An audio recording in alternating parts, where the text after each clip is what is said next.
Friends, cute kitchen വേൾഡിലേക്ക് എല്ലാവർക്കും സ്വാഗതം. കുറേ കാലമായി നമ്മൾ കണ്ടിട്ട് ആരും എൻ്റെ പാചകങ്ങളൊന്നും കാണാത്തതുകൊണ്ട് ഞാൻ പിണങ്ങിയിരിക്കുകയായിരുന്നു നിങ്ങൾ. എന്നാലും ഞാൻ ഇടാമെന്ന് വിചാരിച്ചു. ഇത് ഈ ഒരു കപ്പിന് ഒരു കപ്പ് അവലെടുത്ത് വെച്ചിട്ടുണ്ട്. അതേ കപ്പിന് കുറച്ച് പാൽ വെച്ചിട്ടുണ്ട്. ഒരു ചെറിയ ഏത്തമ്പഴമാണ്, ചെറിയൊരു ഏത്തമ്പഴം. ഇത് വെച്ചാണ് നമ്മൾ ഉണ്ടാക്കാൻ പോകുന്നത്. നമുക്കിത് ബാക്കി കാണാം. എടുത്തു വെച്ച പാല് ഈ അവലിലോട്ട് ഒഴിച്ചു കൊടുക്കുകയാണ്. അവൽ വറുത്തിട്ടൊന്നുമില്ല, വെറുതെ ഉള്ള അവലാണ്. ഇനി നമുക്ക് ഈ അവലിൽ ഈ പഴം ഞാൻ അരിഞ്ഞ് ഇതിനകത്തോട്ട് ഇടാൻ പോകണം. ഈ പഴം കണ്ടോ, ഈ ചെറിയൊരു ഏത്തപ്പഴമാണ്. ക്യാമറ നമുക്ക് വലുതായിട്ട് തോന്നുന്നു. ഇത് നമുക്ക് ഇതിലോട്ട് ഞാൻ അരിഞ്ഞിടാം.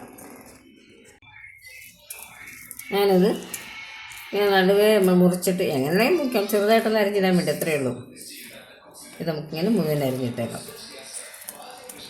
അതിനകത്ത് പാലൊഴിച്ചു, പഴം അരിഞ്ഞിട്ടു, എന്നിട്ട് മിക്സ് ചെയ്യാം. ഇനി നമുക്കിതൊന്ന് മിക്സിയുടെ ജാറിലെടുത്തിട്ട് അരച്ചുകൊണ്ട് വരാം. അരച്ചുകൊണ്ട് വന്നിട്ടുണ്ട് കണ്ടോ, ഇങ്ങനെ കിട്ടി. ഇനി ബാക്കി കുറച്ച് പണി കൂടെ ഉണ്ട്, കാണിക്കാം. ഇതിലേക്ക് നമ്മൾ അതേ കപ്പിന് ഒരു അര കപ്പ് റവ എടുത്തിട്ടുണ്ട്. അത് ഇതിലോട്ട് ഇടുകയാണ്. എന്നിട്ട് ഒന്നും കൂടെ നന്നായിട്ട് വെള്ളം ഒഴിച്ച് നമുക്ക് അരച്ചെടുക്കാം. നമ്മൾ ആ കപ്പിന് തന്നെ ഒരു കപ്പ് വെള്ളം ഒഴിക്കുകയാണ്. കുറച്ച് ഒഴിച്ച് നോക്കാം.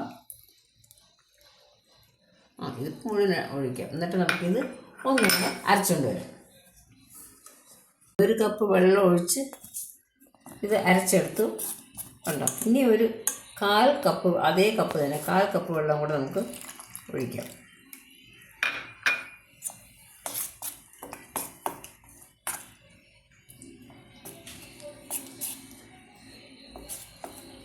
ഇതിലേക്ക് ആവശ്യമായ ഒരു ഇച്ചിരി ഉപ്പ്, അധികം വേണ്ട. ഇത് മധുരമുണ്ട്, പഞ്ചസാരയൊന്നും ഞാൻ ഇട്ടിട്ടില്ല. പഴത്തിൻ്റെ ഒരു മധുരം, ഒരു നേരിയ മധുരം. പിന്നെ നല്ല മധുരം വേണമെന്നുള്ളവർക്ക് പഞ്ചസാര ഇടാം. ഞാൻ പഞ്ചസാര ഇട്ടില്ല. നന്നായിട്ട് മിക്സ് ചെയ്യാം.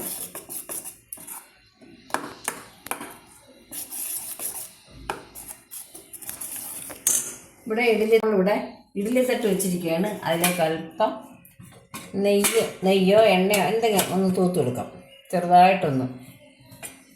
അടി പിടിക്കാതിരിക്കാൻ വേണ്ടി അത്രയേ ഉള്ളൂ. ഇനി നമുക്ക് ഇതിലേക്ക് ഒഴിക്കാം.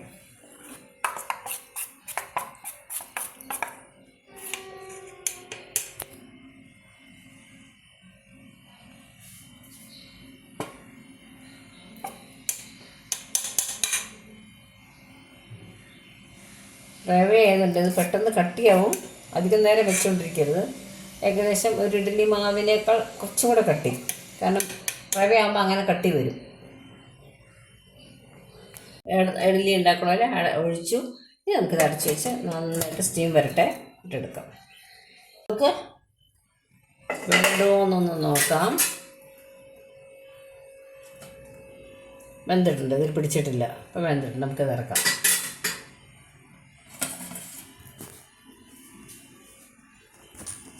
ഈ പുതിയ അപ്പം, അവൽ അപ്പം എങ്ങനെയുണ്ടെന്ന് നോക്കും.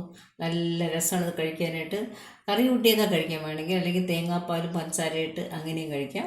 പഴം ചേർത്തതുകൊണ്ട് കറി വേണമെങ്കിൽ കറി കൂട്ടി കഴിക്കുന്നതിനും കുഴപ്പമില്ല, കാരണം ഭയങ്കര മധുരമില്ലല്ലോ, നമ്മൾ പഞ്ചസാരയൊന്നും ഇട്ടിട്ടില്ല. അപ്പോൾ എല്ലാവരും ട്രൈ ചെയ്യുക. ഇത്രയും നേരം കണ്ടതിന് എല്ലാവർക്കും നന്ദി, നമസ്കാരം.